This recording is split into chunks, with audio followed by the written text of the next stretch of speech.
United Kingdom UK. So, UK ఒక laser weapon అయితే develop చేసింది.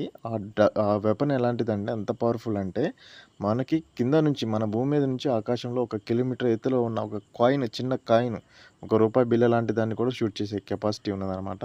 సో, అలాంటి దాన్ని ఉక్రెయిన్ కోసం హెల్ప్ చేస్తుంది ఉక్రెయిన్‌కి. సో, చూడండి రష్యా డ్రోన్స్‌ని కూడా ఈ లేజర్ బీమ్ యూజ్ చేసే వాళ్ళు వాటిని టార్గెటెడ్‌గా షూట్ చేశారన్నమాట. సో, మొత్తం కంప్లీట్‌గా మెషిన్ ఆపరేటింగ్‌తోనే ఉంటుంది. కింద సిస్టమ్ ఆపరేటింగ్ ఉంటుంది. అంత టెక్నాలజీ డెవలప్ చేశారు వరల్డ్ వైడ్‌గా.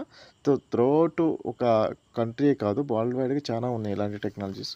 బట్ ఏందంటే ఇవన్నీ డిస్ట్రక్షన్‌కే, మంచి కోసం కంటే చెడు కోసం ఎక్కువ యూజ్ చేయాల్సి వచ్చేట్టుంది. సో, అందుకే మనం బ్రతకటం కంటే చావటానికి ఎక్కువ అవకాశాలుంటాయి. సో, మనం యూజ్ చేసే టెక్నాలజీని మనం ఎంత సఫిషియెంట్‌గా యూజ్ చేసుకుంటే అంత బెనిఫిట్స్ ఉంటాయి. వేరే విధంగా యూజ్ చేసుకుంటే ఇలానే డిస్ట్రక్షన్స్ ఉంటాయి. So, please support my channel. Please follow. Thank you.